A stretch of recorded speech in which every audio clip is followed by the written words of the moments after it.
Alrighty, here we go. It is Monday, 4 a.m. My name is Travis Neville. This is the Travis Neville Podcast. I wrote this book called The Jossman Method. You guys probably already know that, but you can find that anywhere. And let's see. So I'm sore as fuck. This weekend I ran the Crim, which is a 10-mile road run in Flint, Michigan. I try to do it every year, but this summer, just because of circumstances, because as you guys know, I've been out painting and doing construction work, and that's like every other week. So I'm only training the weeks that I'm home, because I'm not going to go work physically with my body all day after running a bunch of miles. Like, I just can't do both. I'm too old for that, I suppose. But anyway, my training was as limp as it's ever been.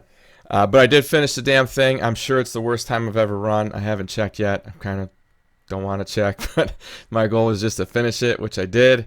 I'll throw up a picture in here of me at the finish line.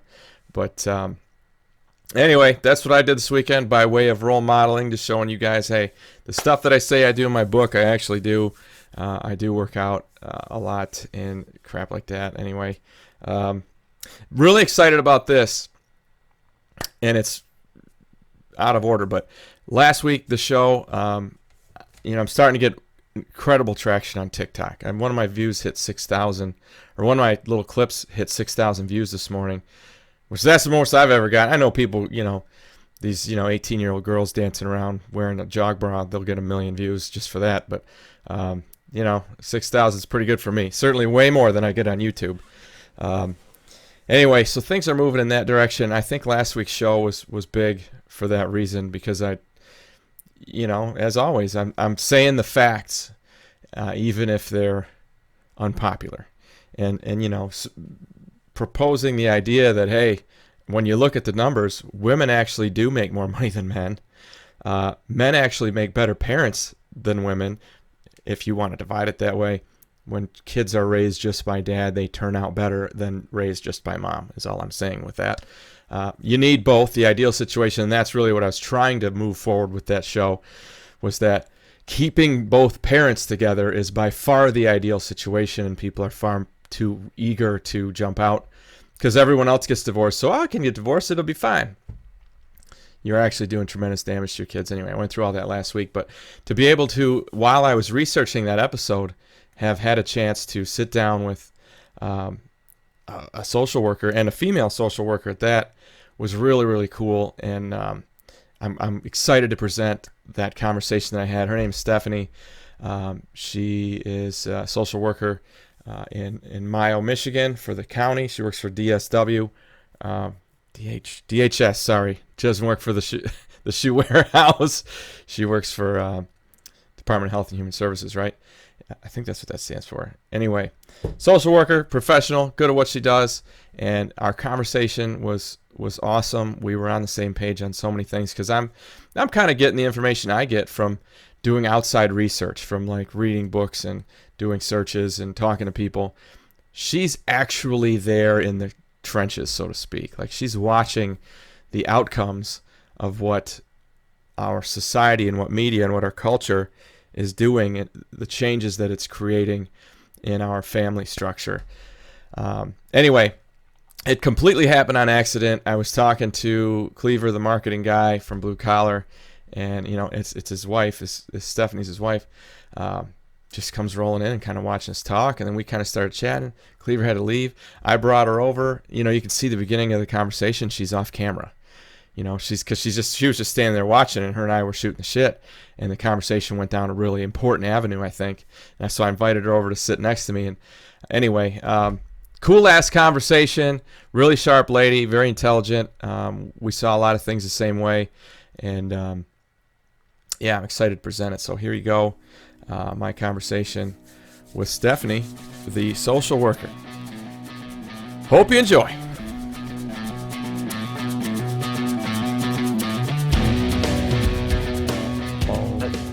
Something you were talking about earlier when you were listening to that, was it podcast on the way here? There's a book, actually. It's a book called The Boy Crisis by a guy named Warren Farrell, Dr. Warren Farrell. Pretty impressive guy. I heard about him because Jordan Peterson interviewed him. So then I read his book, and I'm almost done reading it.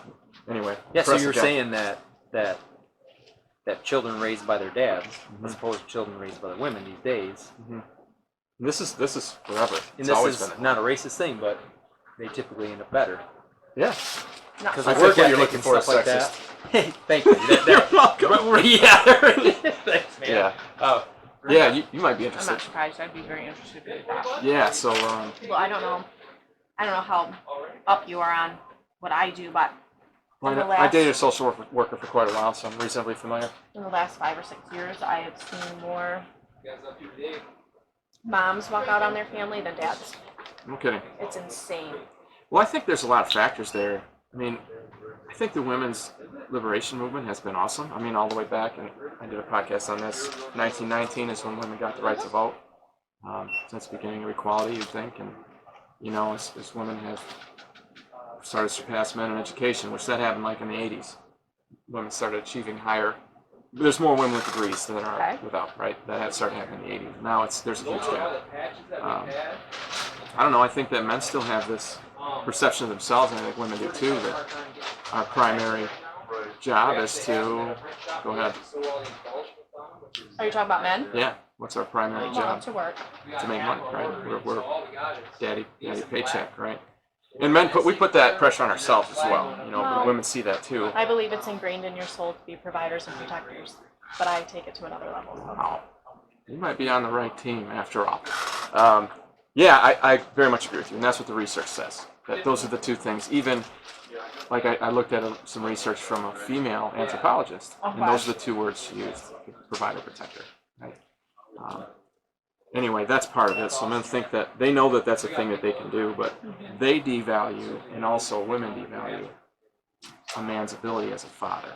And really what it is between women and men, and it's two different styles of parenting, that's all. So moms just naturally are going to want to protect and keep from harm and be nurturing and be warm and caring. That's a natural mom thing. Whereas dads are a little more deep end of the pool. They're like, well, how's he going to learn how to recover if he doesn't fail? I 100% agree. We're going to have to let him trip and fall a little bit, or fall off his bike, or let's take the training wheels off. And then he might fall, but he'll learn that falling ain't that bad. And women think that's being a bad parent. And men aren't good at verbalizing, hey, here's how that helps these kids. I think that's why it's a perfect match to do a man and a woman. Not that I'm against gay marriage or anything. I'm not saying I'm against any of that. Yeah, I'm not either. But I feel all the time when I'm freaking out, I tell people all the time that I have like I've worn a circle in my living room from walking and crying and talking to Jason. He just sits super calm and listens, and he is able to talk without any... Emotion. Yes, you can just put the emotion away, even when it's related to our children. Oh my God. And easy skill for me. How do you do that? Easy skill for me. And men and women can't, and that's why some women don't like my opinions on things, because I think men do better being in charge because they're able to separate the emotion. Now, I'm not saying there aren't certain women who can, but even in my job, even with being as professional as I'm being, the nurturing part of being a woman is always coming out, always. Yeah. I sat in a hospital for 4.5 hours last night holding a baby that was needing to go home, and we didn't have all the paperwork done yet, and so I just literally I spent 4 hours of my night last night just holding a baby. And see, to you, there's a part of you that's like genetic, that's the core of you, it's primal, where that's extremely satisfying for you to do a thing like that. It scratches and itches, you can't scratch anything. And it feels completely appropriate, like this is what this baby needed. Yeah. For 9 months, he was in utero. Nobody wanted him. He knew he wasn't wanted.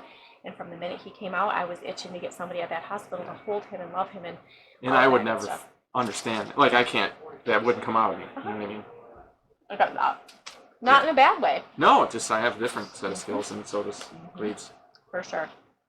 Yeah, that's good shit. I definitely believed he was a bad parent when we were kids. Totally believed it. Really? He's not, but the way I was young and my mom influenced me and all that shit, but moms will do that. Looking back now and seeing how, we've grown and how he is with our grandkids, I'm like, why was I freaking out all the time? But I was, Well, that's you just learn maturity. As you go. And you can't, I talk about this too on my show, that you can't ever get upset at the younger, dumber you for not knowing things that the older, smarter you now knows. You know what I mean? You can't be upset about, I didn't know what I didn't know.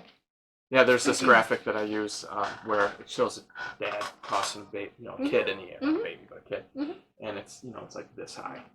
This is what dad sees, and then And then it shows the same dad throwing the same kid. Yeah. It says, this is what kid sees. It's about twice as high.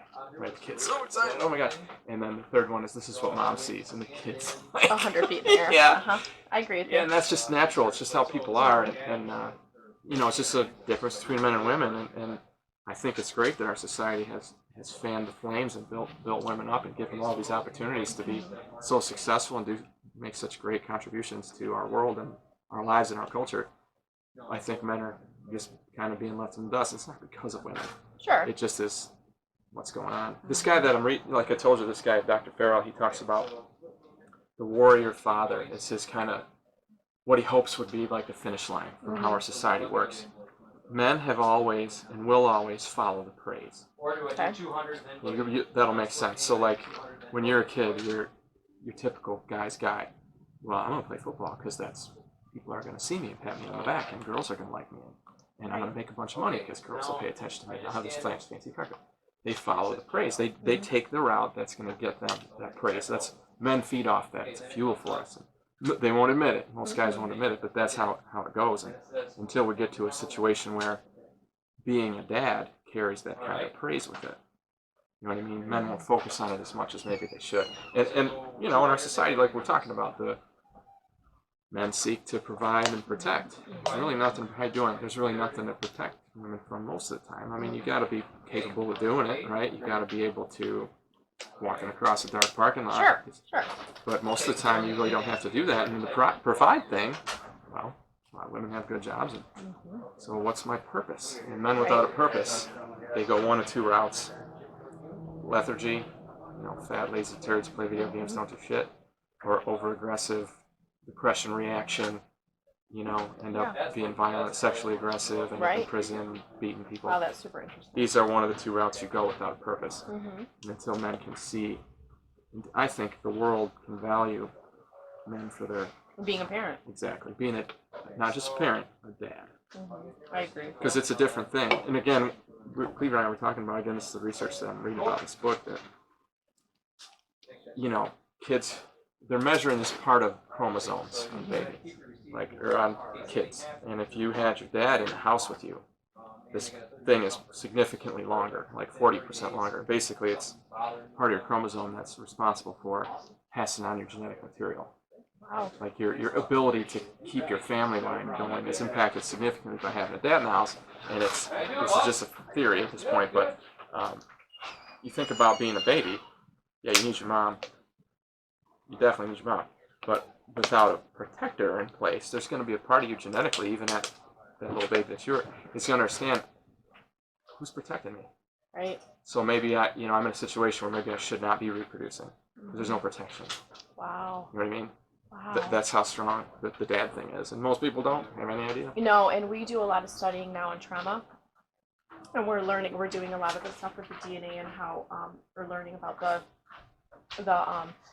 fact that the trauma is actually changing the DNA chromosomes in people. Like if they've been subjected to a lot of lifetime trauma, then it literally is changing the makeup of their body. Who they are. So it makes complete sense that it would be the same way about having two parental figures in the home. Yeah. Oh yeah. I read a book by have you ever heard of Brene Brown? Yeah. I love her. Yes. I love her podcast. I love her. Less women do. Yeah. She's I read the Dare to, what is it? I didn't read it. I'll pull it. It's on Audible. Anyway, she was talking about how, I completely lost track of what we were just saying. With the parents, having two parents and feeling protected. You were talking about how it, the genetic material, right? So she talks about how you eat. Maybe I'm thinking of a different author. Anyway, I read this study about how if you're eating the right things, it'll strengthen or change your genetic structure.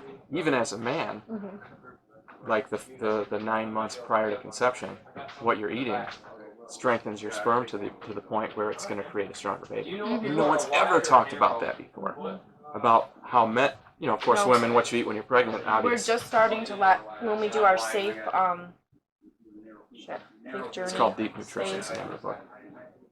There's a new training that we do now, but we're taking it into the schools and teaching middle school and high school kids about how important it is to be healthy during the 9 months of pregnancy and prior, and how we're teaching them that we have learned that if the father is drinking and using drugs when he is when you're having sex and making a baby, that can affect the infant. Absolutely. And what we try to use the words baby and infant so that because when you use the word fetus, it separates you from it, and then people think, oh well, it's not real. A lot of people believe that the baby's not really a baby, and in the state of Michigan, baby is not a baby until they take their first breath. Okay. But I didn't know if that was defined here. It is. It's unfortunate, but that's how it is. So we can't do anything during the 9 months until the baby takes the first breath. But what we're trying to teach these kids is that you can affect the dad affects just as much as the mom. So do you get into exactly what healthy is? I mean, you gotta eat healthy. But most people are like, what's that? Like, a lot of people don't know that. We put a lot of services in place where we send them to the health department and to WIC and do My Hip. We have all these services in place that do, and all of them do nutrition. Well, I know WIC also only approves certain foods, right? There's only certain things that they'll pay for. Yeah. And WIC is women, infant, and children. So It's what all about free. the dad? There it is. How about this? When I was a teacher, we had, say, 10 sick days a year that we were given. Actually, the good districts just called them vacation days. Use them however you want, whether you're sick or not. But then every year they would dock us, like all staff members, men and women. You'd have to give in one or two. You have to give up 1 or 2 of your sick days to go into the what they call it. They called it the sick bank. I think they called it the sick bank. But really, all it was the pregnancy bank. Like women would pull out of it for their Maternity leave. Maternity leave. So that's what it was. So I was giving away sick days that I was never going to get back. Like I had to contribute to them to be able to go home. Which, if you present it to a guy like that, like, hey, if you want to do this, you're helping out the women that you work with, and you probably curry some favor with them, and you probably build your reputation. But when you're just like, no, it's ours, and you can't have it, that's bullshit. It is, and now there's a lot of places that offer paternity leave. Good. That's how it ought to be. Yeah. Especially, like I said, with the research that I'm starting to find. And it's awesome when our dads get to take off time too, because like for DHS we give paternity leave and maternity leave. So, Good. but of course we try to promote families and healthy families, and we know that that's something that you need. But there was no. Well, I was young anyway when I had our kids, and I did like little side jobs, so I never had like a such thing as maternity or paternity leave. But I think it's awesome that you do that, because they talk about how crucial those first few weeks of life are, and you need to be able to bond. And so I get kids on my caseload all the time that never had that. Nobody bonded with them. And how do you get that back? You can't if they don't just ever gotta learn learn how to to bond. adjust. You can't. Yeah, You can't get that back. But the trauma we can. Oh, really? We have learned so much about trauma, and that we can rewire the brain, and that we can, if you can Would put you some resilience. mind sitting here so that you're in frame? We've been recording this whole time. Are you kidding me? Oh, I mean, I might use it, I might not, but this is an awesome conversation. I mean, and you being a woman and you being a social worker, like my viewers would go nuts for this conversation. Everybody's always saying, you need to have a woman on the show, you need to have a woman on the show. So tell me about how you come back from trauma. So resiliency is how you come back from trauma. Okay. And there are a few different resiliency factors, but the number one important resiliency factor is a supportive adult, a healthy supportive adult in your life.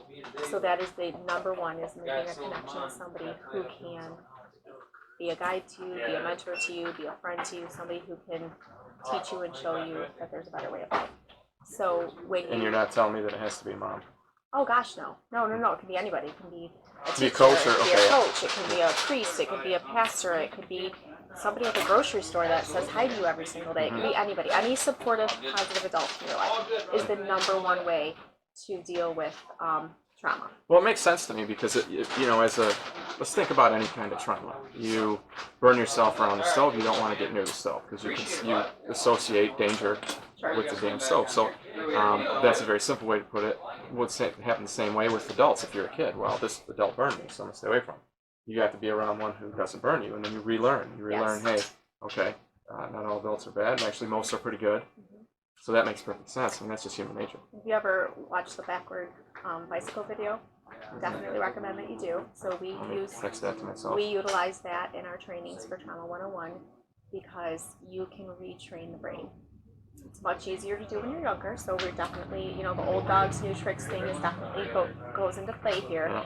But if you do as a young child, if you're able to rewire the brain and teach them better pathways on how to deal with their trauma, then you are building healthier adults. So if you're older, teenager, adult, you can still do it. It takes a little bit more work, but you can still do it. And the backwards bike video shows you that. Okay, I'm looking forward to checking that out. And Super cool. I'll pull it up and splice it into my Oh, it's super cool. film too. It's super cool. We talk about, most of the stuff that I don't know how much background you have on me, but the book that I wrote is about recovering from very difficult things in your life. Like, very briefly, I had a time in my life where I got divorced. A couple weeks later, I got arrested for pot possession. At the time, I was a high school teacher, so I lost my job, home, marriage, job, career, friends, bunch of shit all at once. So I came up with this way that helped me to get through a difficult thing like that. Lots of times when you go through that level of trauma, people kill themselves over that kind of shit. So I found a way to kind of build past that, and that's what the book's about. Here's how you get through difficult transitions, right? That's super cool. Yeah, and so most of what I talk about in the podcast, which is this one, is what to do once you're recovered. You're out in the real world. And how's life going? You might not be in the middle of the shit. The book's for the middle of the shit. Podcast is for the rest of your life. Okay. So we talk about how your impact in the world and how and it is kind of geared towards guys, because there's not. Oddly though, most of my viewers are women. I think most of them are just trying to figure guys out, like figure out how we think and what we're doing. And Oh, my husband and I did a I had a class. point there, but I lost it when I was talking about myself. That's Sorry okay. about that. Go That's ahead, okay. keep going. We did the love and respect class. Oh, how's that? Amazing, because it's exactly what you're saying.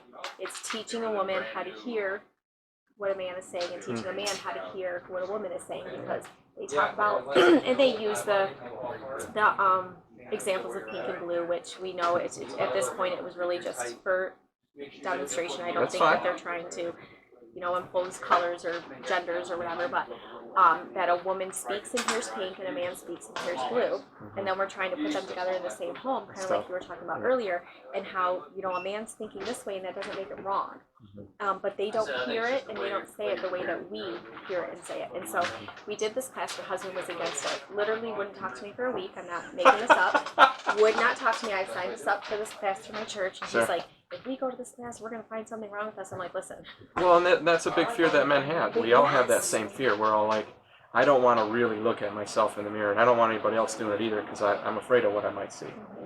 And I want to know that I'm bad. It stressed me out that he was like thinking that, Sure. but then I was trying to, after the class, I understood a little bit more.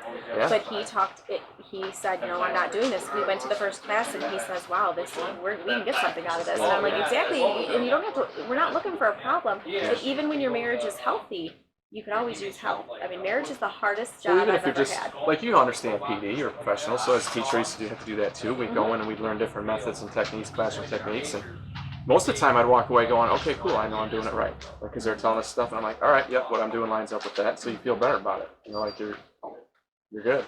And I feel like no matter how amazing my parents or my husband's parents are, nobody's perfect, and we both have our own crap that you bring into this, and you learn what you see, and That's true. we both could benefit from learning a better way of marriage. We No both doubt could. about it. So Yeah. absolutely, and so that love and respect class was just amazing That's because great. it really helped teach. Yeah, so the fear of essentially rejection is what he was feeling. That goes right along with, like I said, men seek praise. So we go places where we're going to get that praise, and we certainly avoid places where we're going to get dressed down or talked negatively to or made fun of or have our weaknesses exposed, right? So that's what's scary. Guys just don't. Right? We don't want, and another piece of that is guys aren't going to tell you, I'm afraid No. that this is what might happen.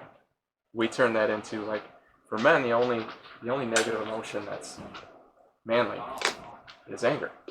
So we'll turn disappointment, fear, sadness, depression, anxiety, all of them, anger, right? And so then women come out going, oh, he's just an asshole.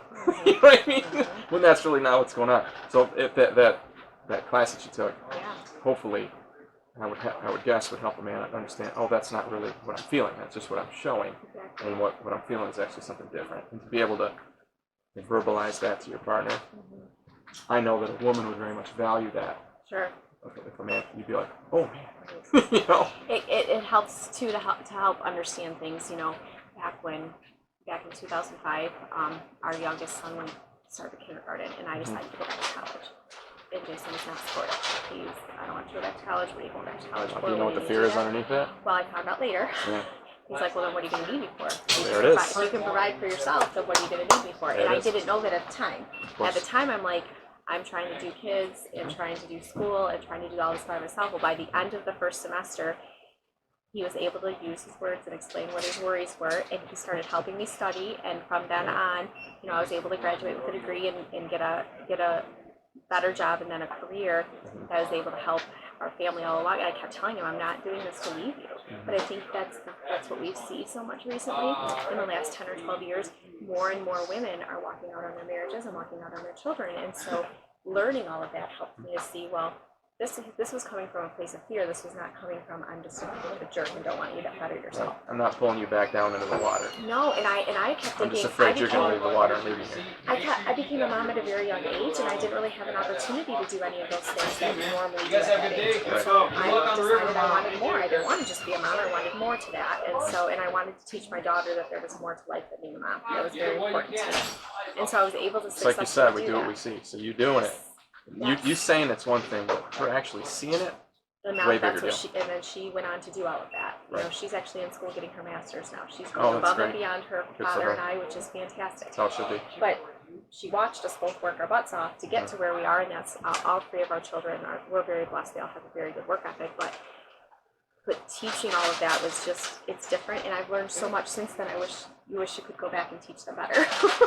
Wish I could do a better job. But there is I don't think there's any perfect way to parent. And actually, I'm not a parent. I've always wanted to be, but one of the things that I've learned is this is a philosophy of mine.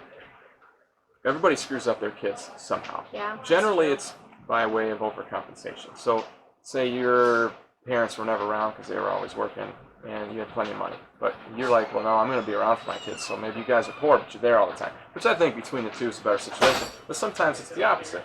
My parents were always around, but I didn't realize how much I valued that because we were poor. So I'm going to work all the time and make sure my kids have all the money, but really you're handicapping them. So again, usually by way of overcompensation, we screw up our kids, but ultimately, in a twisted way, I think it's the best gift that you give your kid. Here's why. They all leave the home with some kind of issue of that variety, of that magnitude, and it's your first task as an adult is to make your peace with it, and you use it as a tool to figure out this very important lesson that my mom and dad they're just adults. They're not superheroes. I mean, he might wear tights and a cape, hanging out on Friday, but in reality, they're just adults. So they can go, all right, I'm fucked up in this way, and I've made my peace with it by doing this. And in the process of that, I'm like, yeah, they fucked me up a little bit, but I know why they did. They were trying to do this, which was a good motivation. Sure. And that helps me understand that they're not perfect, and so therefore I don't expect myself to be perfect. Sure. You know what I mean? Like, there's no kid that's raised perfectly. And in fact, when you give them a little bit of, I think, adversity, humans are genetically keyed into that. We're supposed to be dealing with adversity. And the more of it you take away, especially for men, there's going to be a miss there. There's going to be a gap. So you have to. Well, and you're never going to learn. It's not real life if there's some adversity. You can't fix everything for them. They have to figure it out, or else what are you teaching? So common. I don't know if you're a fan of Jordan Peterson. He's usually for guys, not so much women. Usually kind of don't like this stuff, but Canadian psychotherapist. He's a pretty sharp guy. He uses this phrase. You can't change the ocean, so just make your boat stronger. Like, prepare your boat. That's all you can do. Like, make yourself stronger, better. Yeah. Like, as a parent, if you're trying to, fix the road for the kid, like, oh, I don't get along with my teacher. Well, we'll get you in another class. Right. Instead of, well, you better figure it out. You're going to have to work for people you don't like. You're going to have to work with people you don't like. I'd rather you learn it now. I teach that all the time with my own kids and with my work kids. Absolutely. It's huge. There's going to be, nothing's perfect for you. You have to figure out how to figure it out. Oh, you can see it. It's just as plain as the nose on their face. I'm sure you understand this. Up until recently, I was coaching high school football. And the kids whose dads have done that for them, or their moms have done that for them, always made everything easy for them. They house their cards. They can't handle criticism. They don't understand delayed gratification, which is it is the single most important factor to predict success as an adult. Your ability to understand delayed gratification, right? And you learn that from having boundaries, having been told no, having your parent going, no, you can't have dessert again. Right. Or you can't do anything until your homework's done. And then following through. Because saying it and not doing it is worse than not saying it. Oh, yeah. I get that. Yeah. I agree with that 100%. Yeah, I can see that across the board with the kids. It's so easy to talk to a high school kid, and I can tell you everything about your parents just by talking to you. Mm-hmm. Like, I know that you don't have a dad at home. Or I know that your mom undermines the shit out of your dad. Or vice versa. I know that dad's a bully and your mom's browbeaten. Mm-hmm. Like, you can tell just by talking to them. Yeah, it's crazy, isn't it? It's unfortunate, and I think that parents don't, so many parents, I think, sadly, see it as a responsibility. Like, oh, I gotta do this, I gotta do that. And they don't look at it as, like this guy that I'm reading right now talks about it as being a warrior. Like, you're a hero if you're a good parent. Okay. Yeah, what a cool conversation, huh? She's a sharp lady. Like I said, excited to have had a chance to talk with her. We talked about some pretty cool stuff. You know, I got a buddy who's always saying, yeah, you need to have a woman on the show. You need to have a woman on the show. He just keeps saying it over and over again. And, well, there you go. I had a woman on the show. I think it does provide some balance to have that perspective. You know, I'm realizing that, you know, I'm intending this stuff for dudes. I mean, I wrote the book basically for men. The show, I present it from a male perspective. And I was kind of thought it was going to be for guys, but it's like 84% of my contact right now through all social media is female. So I think that's just a function of women like stuff about relationships. The guy who wrote the Boy Crisis that I talked about so much over the last 2 weeks, he said that too. He said that you know, all of his viewers and all of his information, it's women. That's how it is. But whatever, doesn't mean I'm going to change anything. Anyway, I hope that in some way this conversation between myself and Stephanie helps you to get your shit together. Have a great week.